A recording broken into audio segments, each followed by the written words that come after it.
Bro, there are certain attitudes and behaviors that sometimes we do every week or every day that keep us low and do not allow us to grow. Let's talk about them.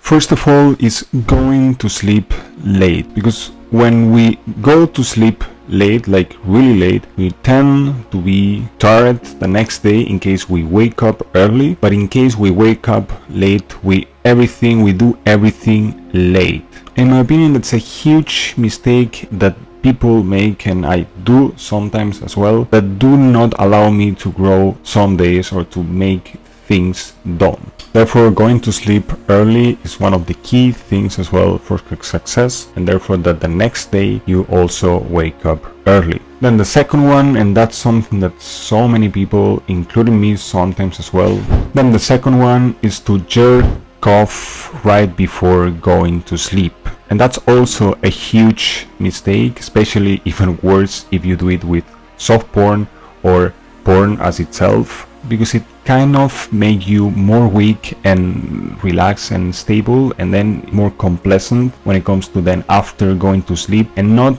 being sticked into the routine of waking up at, let's say, 7-8 in the morning and then getting things done, and instead putting things down the line and not doing things and waking up when you need to do it. And therefore, in the end of the day, your morning is not useful and you don't do anything really important when you need to do it. The third one is to wake up early, because obviously if you go to sleep early, you normally wake up early. But if you go to sleep late and then you wake up early, like your routine of sleeping 7 to 8 hours,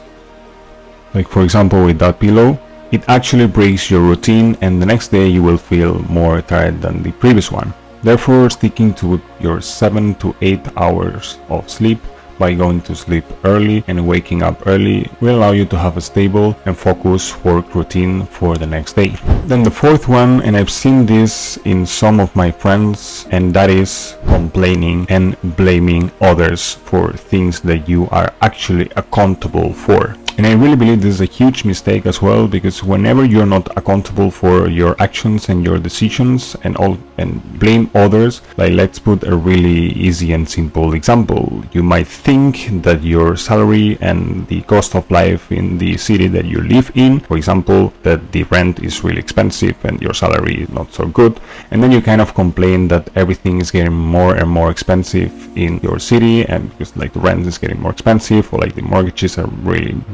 expensive, and therefore you cannot really afford to save a lot of money, and you're all the time complaining about that instead of doing something in order to change that. That is something definitely that you should avoid complaining about. And also by blaming others of specific actions that you done, and I can also put myself in that situation where maybe I said or did something because of the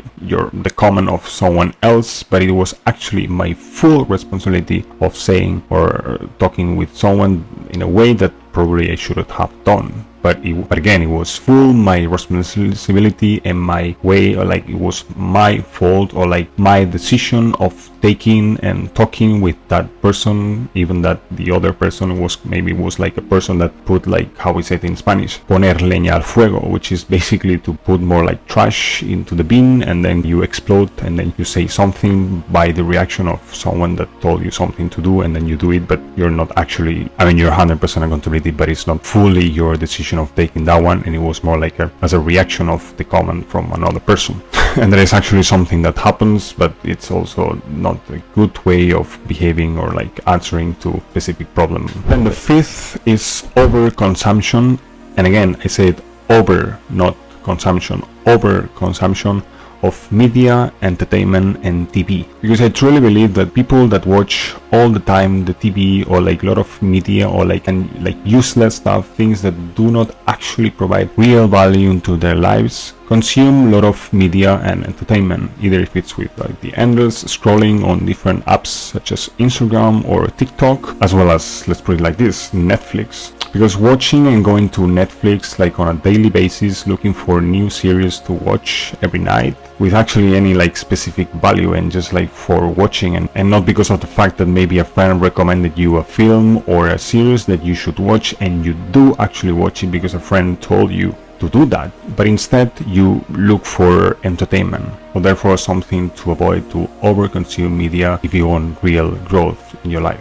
And the sixth is lack of focus, and this includes focus in work, focus in what you're doing, and changing your tasks all over again and all over again instead of just focusing in something specific. Like for example, now I'm recording this video and I'm just recording the video. I'm recording the full video in one full set, and then I'm gonna ingest the video and edit the video, but I'm gonna do it all at the same time, all together, until it's not that done and the video is not complete. That process will not stop, and therefore I will not doing anything else apart from doing the full process of creating and editing the video. And same happens whenever you're coding something. It's super important to focus in the coding process, and then whenever the code is finished and it's built and it runs, then you can send it for someone to review it and someone to look it up. But until the code is not completed and it does not build and it runs smoothly and it runs as you expect it to be, even that maybe after you need review some stuff,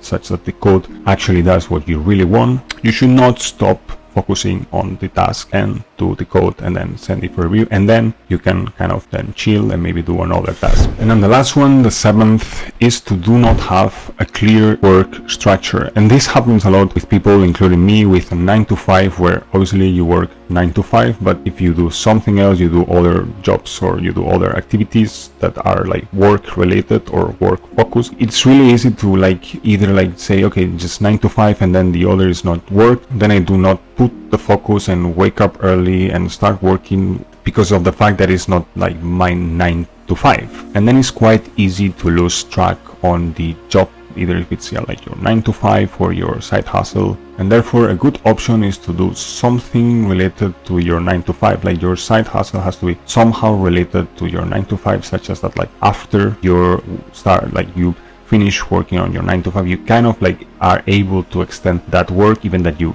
finished your 9 to 5, and then extend it up to, I don't know, 8, 9 in the afternoon, and then keep working. And then same happens with the weekend, from like 8 to 6 or 8 to 20, 8 to 8 or something like that. But either that is not your 9 to 5, but you don't have, like, you consider it as your part of your 9 to 5, even that is not your 9 to 5. But obviously in your actual 9 to 5, you do your 9 to 5 job. So that was pretty much it for this video. Hope you enjoyed it. Make sure you give it a thumbs up in case you enjoyed the video, because it really helps me out in growing this channel. And also make sure you subscribe here to Firmly in case you enjoyed the content of this video, and here for seeing my last upload on the channel, which was last week. Thanks so much, and as always, remember to stay always firmly.